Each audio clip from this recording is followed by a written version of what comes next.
Hello YouTube, it's your boy, B3, back with another kicking action figure review. Yesterday we kind of reviewed the little Bandai America Shin Godzilla.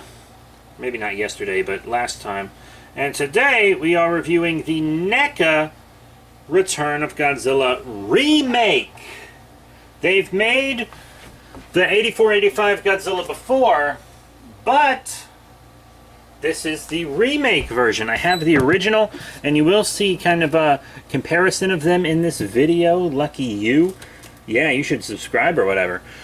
But here's the box, the new type of box. So instead of just doing a straight-up re-release like they did with a lot of Godzillas, they decided they wanted to make it better. I don't know if it's better or not yet because I haven't opened it, but there's the Godzilla himself, kind of the movie poster going on. Poster, Return to Godzilla, 65 years. You get some shots on the back of the new one. The legend is reborn. The reappearance of the world's most dangerous monster 30 years after it destroyed Tokyo risks a catastrophic showdown between the US and Russia, with Japan caught in the middle. With Godzilla in the heart of Tokyo, something must be done to stop it. But will Japan's defense vehicle, the Super X, be enough to end Godzilla's rampage? Or is there another way? Birds. That's the other way. It's birds. So, open it up. You got a nice ACBA here. Nice product shot. And you got Godzilla in all these buildings right here.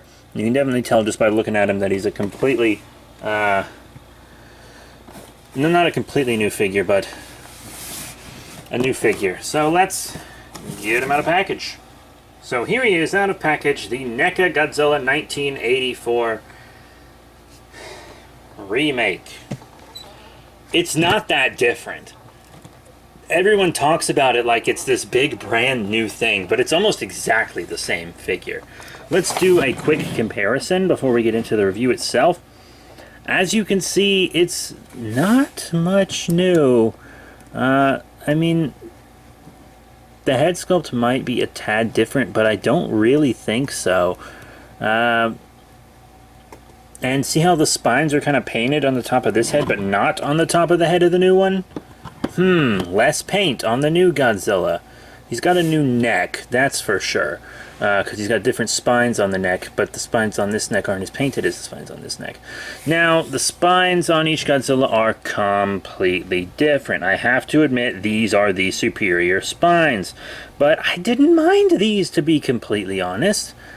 I really didn't. And you can see this one's kind of more brown, and this one's kind of more black. And I actually prefer the coloration on the old one, to be completely honest. This guy's more of a greenish brown, which I guess is probably a little more faithful, but I just kind of liked this guy's wet black look. I really did. But other than that, the color, a little sculpting up here, and the spines, that's the only difference. So I want to say, if you have the original, you don't necessarily need the new one. I got it because, one, I had a gift card to Target, which ended up not working, so I paid full price. Angry. And two, because NECA took a hiatus on the line, and I was like, this is the perfect time to make sure I have everything in the line. Because since they don't release terribly much in the NECA Godzilla line, I'm kind of doing this completist thing. So I want to get every Godzilla that they have. And I feel like people, like the collection just won't feel entirely complete without it, since I'm going for kind of a completist thing. So I really need all the alternate versions of Godzilla and everything that are in there. You know, I got all the atomic breaths, and they were just the same figures repainted. So why not get the remake? Even though, once again, I don't feel it was totally necessary. If I didn't think my gift card... If I didn't have a gift card, I wouldn't have got it. But once again, I ended up paying full price anyways, because Target said there was never anything on the gift card to begin with. And I was like, my mom gave me this. What the heck? But, yeah, so here's Godzilla in all his glory. I'll show you some articulation. You got lots of movement on the head and neck. Jaw articulation is the best articulation kaiju figures can have, honestly. You got torso, ain't super great. Arm, lots of movement in the arm and wrist and etc. Legs, there's a knee bend, which I had to work out to get him to stand properly.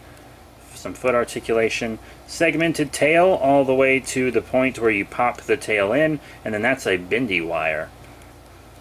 I don't miss the bendy wire on the new ones, to be completely honest. I do not miss it. Some people do, but some people didn't like it. I didn't not like it, but I just like further segmentation more. You see? So yeah, that's that. No accessories. You know, I feel like if you were going to give us the same figure again, just a tiny bit different, you could have at least thrown in an atomic breath. I feel like throwing in an atomic breath effect would have made this a must pick up, because then it really would have felt different if you gave him an atomic breath effect. But they didn't give him an atomic breath effect because they didn't want to actually do as much new sculpting as people think they did. So, I feel like I'm bashing it. It's a good figure. I don't mean to bash it. It's just, was it really worth all this trouble? Detail and paint-wise, I kind of already talked about it a lot. Let's get a closer look at the new spines. They are an improvement. I will agree. They are an improvement. I just don't think the old ones were that much of a problem. I mean, I still like the head. Detail on the jaw and everything. I like the big ol' eyes. I've always liked this Godzilla suit design. It's just so unique. Now we're going to do some size comparisons. First up, another NECA Godzilla. Of course, one of my favorite Godzillas from one of my favorite movies, 2001 GMK. This is the Atomic Blast version. Once again, it's the same sculpt as the regular 2001. Very cool. I was always hoping they'd make a Godzilla 2000, but now they're on hiatus. I feel like it's not a hiatus. I feel like it's an end. And now to show them with the Movie Monster series, aka a Bandai vinyl. Here is Gamera, Guardian of the Universe. That's pretty cool. I like that sizing too. And to top off the big three, let's show him with the Mezco King Kong standard release. Kong is a little big here, but there are other Kong figures.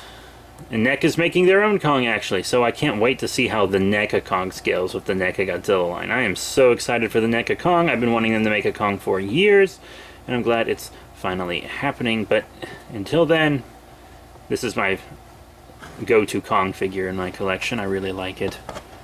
It won't be replaced, though. It's a beautiful figure. So, what are my final thoughts on the NECA 1984 Godzilla remake? Well, I mean, I don't feel it was entirely necessary. Mine's got a really bent finger, too.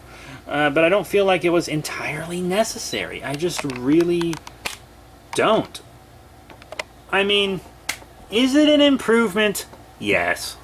Yes. If you don't have either 84 Godzilla, I would recommend this one, because it is a little better. But once again, I do prefer the coloration on the older one, while this one has the better spines. That's the trade-off. So, do I think it's worth getting both?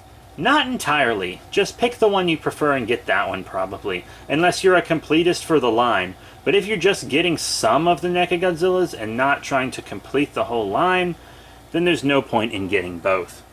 So that's it. Thank you all very much for your support. Remember to rate, comment, and subscribe. Check out all the cool links in the description below. Facebook, Twitter, etc. I hope you enjoyed this. I really, really did. Next time we will be reviewing another Power Ranger Lightning Collection figure. This time, a Target exclusive. What could that mean? It means it's the Dino Charge Black Ranger. So that's it. Thank you all once again. See y'all later.